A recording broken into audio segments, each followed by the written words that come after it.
नमस्कार, मैं हूं रीनू यादव। बंसल न्यूज के खास कार्यक्रम लक्ष्य में आपका स्वागत है। अब वो वक्त आ गया है जब स्टूडेंट अपने भविष्य का सबसे अहम फैसला करेंगे। उन्हें किस कॉलेज में एडमिशन लेना चाहिए, किस ब्रांच या सब्जेक्ट का चयन करना चाहिए, ऐसे कई सवाल और उनके सही जवाब उन्हें सही लक्ष्य चुनाव में मदद करेंगे, जिसमें हमारे साथ एक्सपर्ट देंगे आपका साथ और आपको अपने लक्ष्य तक पहुंचाने के रास्ते को आसान बनाएंगे। तो चलिए जल्दी से शुरू करते हैं आज का सफर।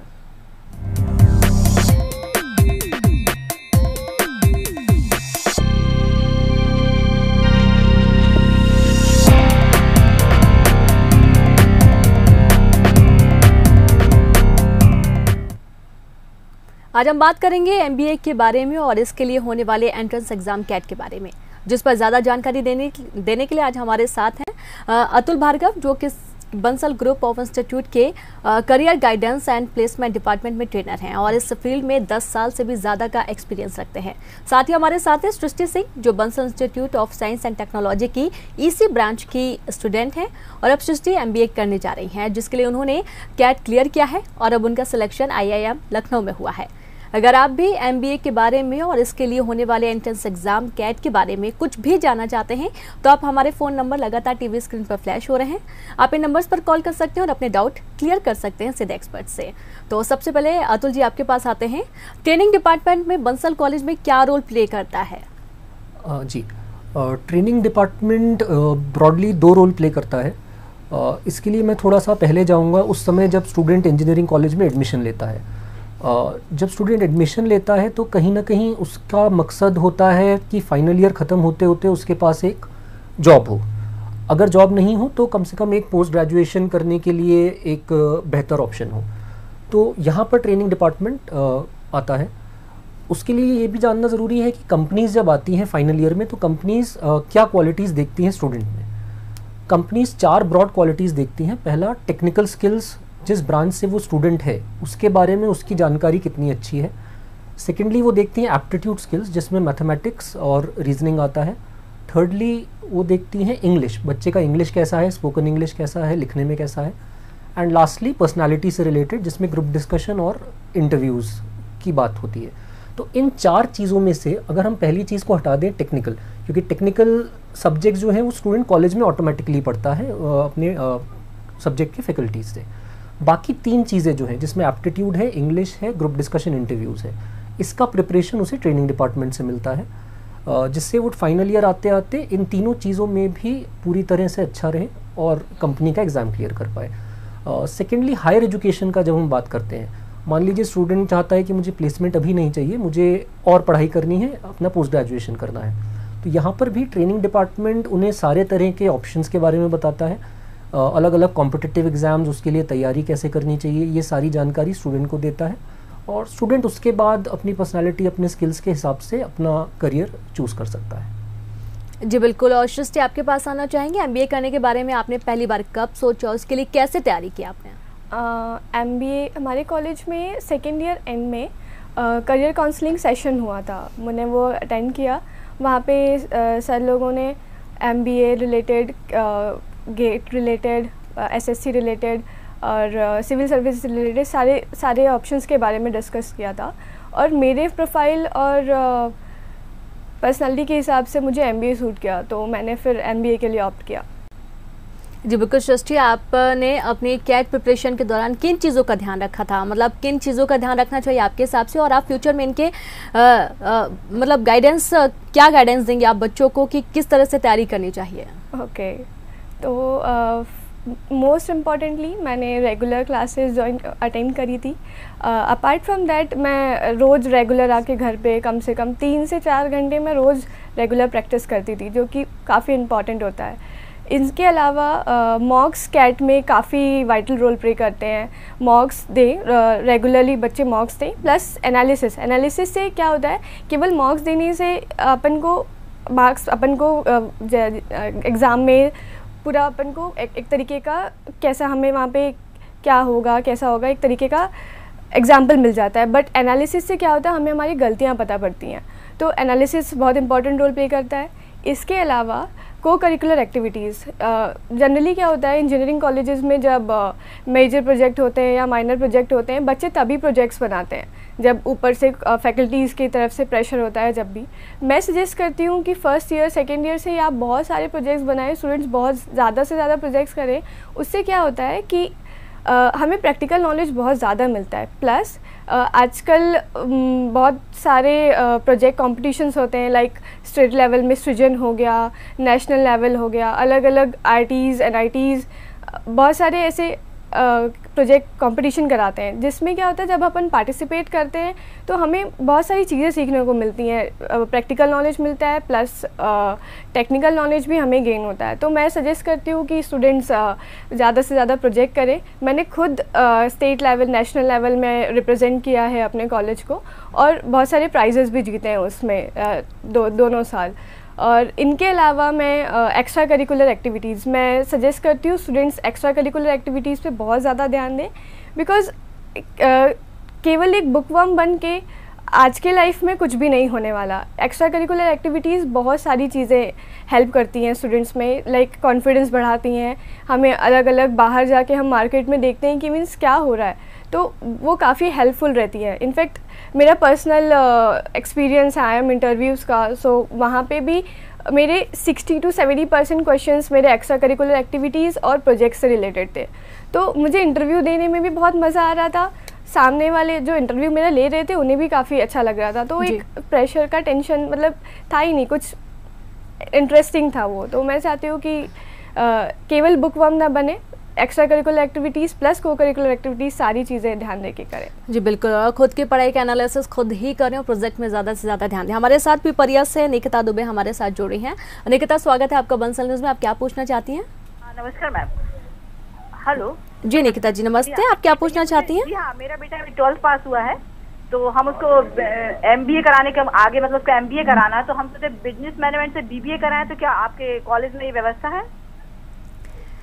अतुल जी आपसे यह प्रश्न है, इसका जवाब निकिता जी को देना है। हाँ निकिता जी, एक अच्छा डिसीजन है MBA अगर आप कराना चाहते हैं। देखिए उसके लिए ग्रेजुएशन अभी डिसाइड करना है कि ग्रेजुएशन उसे किस फील्ड में करना है। आपका क्वेश्चन है कि BBA कराना चाहते हैं। हाँ एकदम, बंसल कॉलेज में BBA का ऑप्शन है। In fact integrated BBA plus MBA का भी ऑप्शन है प्रोग्राम में। पर ऐसा ज़रूरी नहीं है कि वो BBA ही करे तभी वो MBA कर सकता है। ये चॉइस अभी आप लोगों के पास ओपन है। वो ग्रेजुएशन किसी भी अपनी इंटरेस्ट वाली स्ट्रीम में कर सकता है। वो इंजीनियरिंग भी कर सकता है, वो BBA भी कर सकता है, वो कॉमर्स साइड भी जा सकता है, और उसके बाद वो MBA के लिए जा सकता है। तो और जो आपका स्पेसिफिक क्वेश्चन था कि बंसल ग्रुप में क्या ये सुविधा है, एकदम 12th के बाद डायरेक्टली वो BBA के लिए इनरोल कर सकता है। जी बिल्कुल निकिता जी, शुक्रिया हमसे जुड़ने के लिए। और साथ ही एक बार फिर से आप सभी दर्शकों को कहना चाहेंगे कि टीवी स्क्रीन पर लगातार नंबर फ्लैश हो रहे हैं। यदि आपकी ऐसी कोई भी समस्या है, MBA से जुड़ी आप कोई भी जानकारी चाहते हैं, तो आप सीधे कॉल कर सकते हैं और सीधे अतुल जी से अपनी किसी भी समस्या का समाधान ले सकते हैं। अतुल जी, स्टूडेंट्स को हायर एजुकेशन चूज करते समय किन किन चीज़ों का ध्यान देना चाहिए, क्योंकि बच्चे हमेशा बहुत कन्फ्यूज होते हैं कि उन्हें एजुकेशन के दौरान कौन सा सब्जेक्ट लेना है या किस फील्ड में जाना है?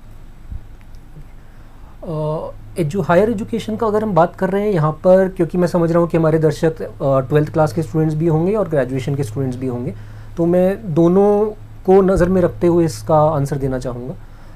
जब भी हम अपना करियर चूज़ करते हैं, भले ही 12th के बाद हो हम ग्रेजुएशन फील्ड चूज़ कर रहे हैं या फिर हम ग्रेजुएशन के दौरान अपना पोस्ट ग्रेजुएशन स्ट्रीम चूज़ कर रहे हैं, हमें ब्रॉडली 4 चीज़ों पर फोकस करना चाहिए। सबसे ज़रूरी मेरी नज़र में है स्टूडेंट का इंटरेस्ट। जैसा मैंने पिछले क्वेश्चन में ये बोला था कि अपना इंटरेस्ट देखते हुए अपना फील्ड चूज़ करना चाहिए। इसको मैं एक एग्जांपल के थ्रू समझाना चाहूँगा कि किस तरह से इंटरेस्ट कितना इंपॉर्टेंट होता है, कितना बड़ा रोल प्ले करता है। पेरेंट्स ने ज़रूर देखा होगा कि उनके स्टूडेंट का एक पर्टिकुलर सब्जेक्ट में इंटरेस्ट है और किसी पर्टिकुलर सब्जेक्ट में इंटरेस्ट उतना ज़्यादा नहीं है, तो वो स्टूडेंट किस तरह से बिहेव करता है। जिस सब्जेक्ट में उसका इंटरेस्ट है वो उसे और ज़्यादा पढ़ता है, इससे उसके मार्क्स इंप्रूव होते हैं, मार्क्स इंप्रूव होते हैं तो उसको और इंटरेस्ट आता है, तो एक अपवर्ड साइकिल बन जाता है जिससे वो सब्जेक्ट में ग्रो करता जाता है।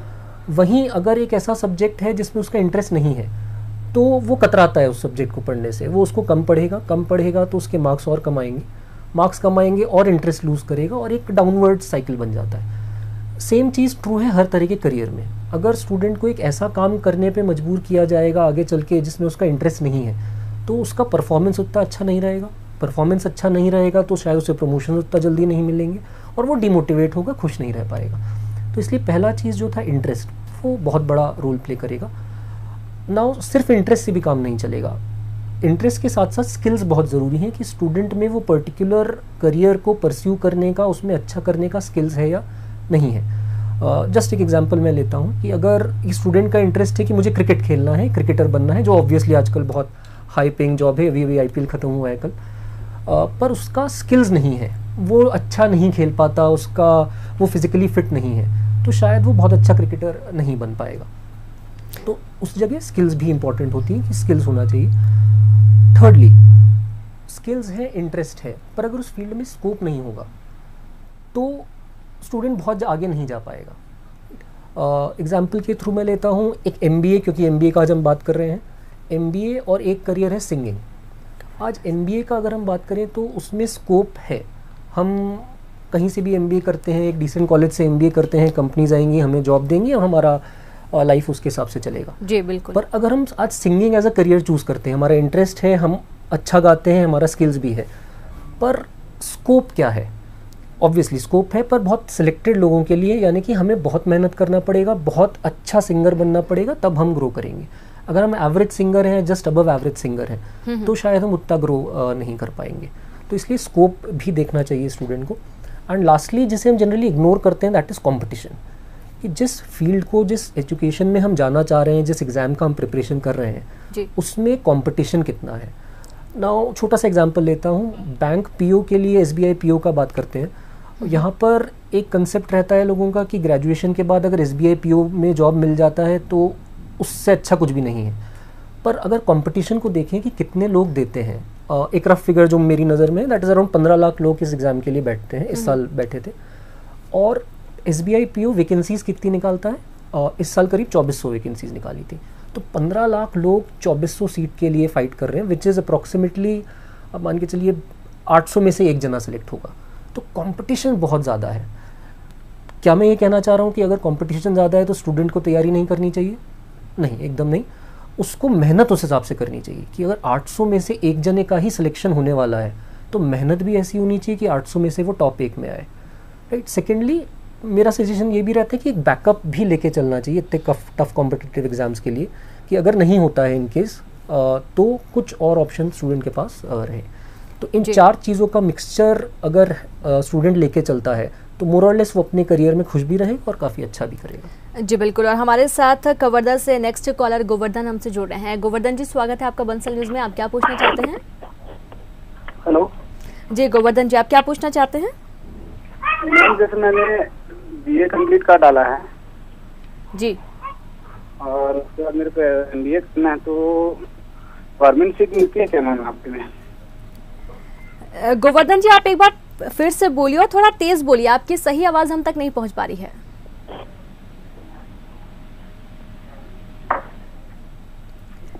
गोवर्धन जी, तो नेटवर्क के कारण सही आवाज़ हम तक नहीं पहुंच पा रही है गोवर्धन जी की, और हमारा संपर्क टूट चुका है। और सृष्टि, आपसे जानना चाहेंगे कि ऐसे स्किल आप बताइए जिसमें कॉम्पिटिटिव एग्जाम्स के दौरान सबसे ज़्यादा इम्पोर्टेंट रखती हो और उसको खास तौर पर हमें सबसे ज़्यादा ध्यान देना होता है। मैं समझती हूँ कॉम्पिटिटिव एग्ज़ाम्स के लिए मोस्ट इम्पॉर्टेंट चीज़ है टाइम मैनेजमेंट। जनरली क्या होता है, बच्चों को क्वेश्चंस बनते हैं लेकिन टाइम की कमी की वजह से वो क्वेश्चन सॉल्व नहीं कर पाते हैं, और उससे क्या होता है कि या तो परसेंटाइल बहुत कम हो जाते हैं या रैंक वाइज वो बहुत पीछे चले आते हैं।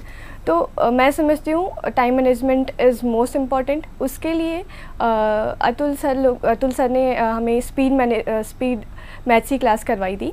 उससे क्या हुआ था कि जो हमारी कैलकुलेशन स्पीड है प्लस जो उन्होंने शॉर्ट ट्रिक्स बताई थी वो काफ़ी हेल्पफुल थे मेरे लिए। हम बिना कैलकुलेटर के भी मैं बहुत फास्टली कैलकुलेट कर लेती थी और आंसर्स बहुत जल्दी और इजीली आ जाते थे। वैसे ही रीडिंग भी एक बहुत इम्पॉर्टेंट स्किल है इन एग्ज़ाम्स के लिए।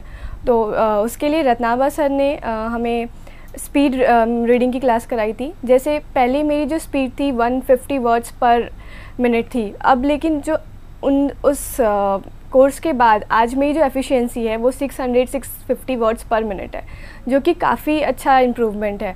तो टाइम मैनेजमेंट एक काफ़ी इंपॉर्टेंट रोल प्ले करता है। मैं सोचती हूँ कि सारे स्टूडेंट्स को ये फॉलो करना चाहिए। अपार्ट फ्रॉम दिस कई बार ऐसा होता है कि हम एग्ज़ाम्स में एक क्वेश्चन पे ज़्यादा टाइम दे देते हैं, दूसरे पे कम देते हैं, तो इसके लिए भी एग्ज़ाम स्ट्रेटजीज़ काफ़ी इम्पॉर्टेंट होती हैं। इसका भी कोर्स कराया है सर लोगों ने हमें, जो कि हमें एक क्वेश्चन पे कितना टाइम देना है, सेकंड पे कितना टाइम देना है, तो उस टाइम पे एग्ज़ाम में ये सारी चीज़ें काफ़ी हेल्पफुल होती हैं। जी बिल्कुल सृष्टि, आपने अपनी प्रिपरेशन के दौरान किन रिसोर्सेज का ज़्यादा यूज़ किया है और करना चाहिए बच्चों को? मैंने अरुण शर्मा की सारी चारों बुक्स, क्वांट के लिए वर्बल, LRDI, चारों के लिए अरुण शर्मा, उसमें इसलिए क्योंकि उसके जो लेवल ऑफ डिफ़िकल्टीज़ के जो क्वेश्चंस हैं वो काफ़ी लो से हायर डिफ़िकल्टी लेवल पे गए हैं, तो अलग अलग क्वेश्चंस के टाइप मिल जाते हैं प्लस अलग डिफ़िकल्टी के लिए, तो वो काफ़ी हेल्पफुल रहता है। उसके अलावा कैंपस 500 अतुल सर की, जो कि उसका एक इम्पॉर्टेंट चीज़ ये था कि जो उनमें हाउ टू थिंक बॉक्स था वो काफ़ी अच्छा था, कि हमें क्वेश्चंस को कैसे अप्रोच करना है। कई बार हमें क्वेश्चन समझ में ही नहीं आता है कि मीन्स करना क्या है, हमने क्वेश्चन पढ़ा, समझ नहीं आ रहा है कि आगे करना क्या है, तो वो जो सर ने तरीका बताया, अप्रोच बताया है किसी क्वेश्चन को सॉल्व करने का, वो काफ़ी अच्छा है। प्लस शॉर्टकट टेक्निक्स भी बहुत अच्छी है उस बुक में। इसके अलावा GTPI हैंडबुक रत्नाभा सर की, उसमें जैसे हम वेट PI या GD के लिए जाते हैं तो वहाँ पे कंटेंट काफ़ी इंपॉर्टेंट होता है GD के लिए जी। हमें कंटेंट की ही बहुत प्रॉब्लम होती है स्टूडेंट्स को, तो सर ने उसमें जो टेक्निक्स बताई हैं कंटेंट डेवलपमेंट की, वो काफ़ी हेल्पफुल हैं, बहुत अच्छी हैं, तो वो भी मैंने रेफ़र करी थी। इसके अलावा magazines, India today, business today, इससे रेगुलर आसपास की जो जनरल अवेयरनेस का एनालिसिस अच्छा हो जाता है। प्लस न्यूज़पेपर रीडिंग, मैं रेगुलर न्यूज़पेपर रीडिंग की सबको सजेशन देती हूँ कि आप रेगुलरली एटलीस्ट एडिटोरियल पेज तो आप रेगुलरली रीड करें। जी बिल्कुल बिल्कुल। और अतुल जी, आपसे जानना चाहेंगे, बहुत इंपॉर्टेंट क्वेश्चन है, आपने भी कैट का एग्जाम दिया था, आपको भोपाल में सबसे हाईएस्ट स्कोर रहा है, लेकिन आप तो ऑलरेडी IIM कलकत्ता से पास आउट है, तो फिर आपने एग्जाम क्यों दिया? कई सालों से क्वेश्चन मुझसे पूछा जा रहा है, क्योंकि हम लोग हर साल ये एग्ज़ाम देते हैं स्टूडेंट्स के साथ। इसलिए नहीं कि हमको फिर से MBA करना है, इसका कुछ अलग रीज़न है। कुछ साल पहले जब कैट होता था 2008 तब तक ये पेन एंड पेपर फॉर्मेट में होता था, ऑफलाइन एग्ज़ाम होता था। स्टूडेंट क्वेश्चन पेपर घर ले जा सकता था और ट्रेनर्स को दिखा सकता था कि क्या क्वेश्चन आए हैं, किस तरह का पैटर्न आया है। पर अभी ये एग्ज़ाम और काफ़ी सारे एग्ज़ाम्स ऑनलाइन हो गए, तो स्टूडेंट को क्वेश्चंस घर लाने के लिए नहीं मिलते हैं, और क्योंकि हमें अपने स्टूडेंट्स को बेस्ट तरीके से ट्रेन करना होता है, अगले बैचेस को भी, तो हमारे लिए काफ़ी ज़रूरी होता है कि हम उस पैटर्न को स्टडी करें, एनालाइज करें कि किस तरह से कैट गवर्निंग बॉडीज़ IIMs जो हैं वो अपने पेपर को पूछ रहे हैं। तो वन ऑफ द रीज़न ये रहता है इस एग्ज़ाम को देने का। सेकंड, और जो ज़्यादा इम्पॉर्टेंट रीज़न है, दैट इज़ कि जब हम लोग एग्ज़ाम देते हैं और अच्छा करते हैं, उसके बाद जब हम स्टूडेंट्स को पढ़ाते हैं तो स्टूडेंट्स को भी कहीं ना कहीं ये विश्वास होता है कि सर हमको जो पढ़ा रहे हैं उन्होंने भी एग्जैक्टली वही किया है एग्ज़ाम में, और उनका ऑलमोस्ट 100 परसेंटाइल 98.9 99 प्लस परसेंटाइल आया है। तो स्टूडेंट को भी अंदर भी कॉन्फिडेंस आता है कि हमें ठीक पढ़ाया जा रहा है, हम लोग भी कर सकते हैं अगर सर लोग कर सकते हैं।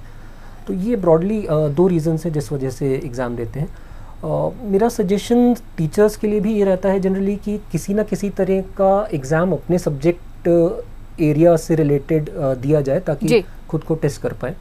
और मैं शेयर भी करना चाहूँगा, पिछले 3-4 साल में बंसल ग्रुप में काफ़ी सारे टीचर्स जो हैं वो अपने सब्जेक्ट एरिया से रिलेटेड एग्ज़ाम्स दे रहे हैं, एंड प्रॉबेबली यही रीज़न है कि इस समय बंसल ग्रुप के जो ट्रेनर्स हैं, फैकल्टीज़ हैं, उनका quality is one of the best in Bhopal. जी बिल्कुल। जो बच्चे MBA करने वाले हैं और जिन्हें चूज़ करना है MBA, जिनका इंटरेस्ट भी, उनके लिए बहुत ही अच्छी जानकारी दी आपने अतुल जी। शुक्रिया हमसे जुड़ने के लिए खास, और साथ ही सृष्टि को भी शुक्रिया हमसे तमाम बातचीत के लिए। और इसी के साथ इस खास पेशकश में फिलहाल इतनी खबरों के लिए देखते रहिए बंसल न्यूज़। नमस्कार।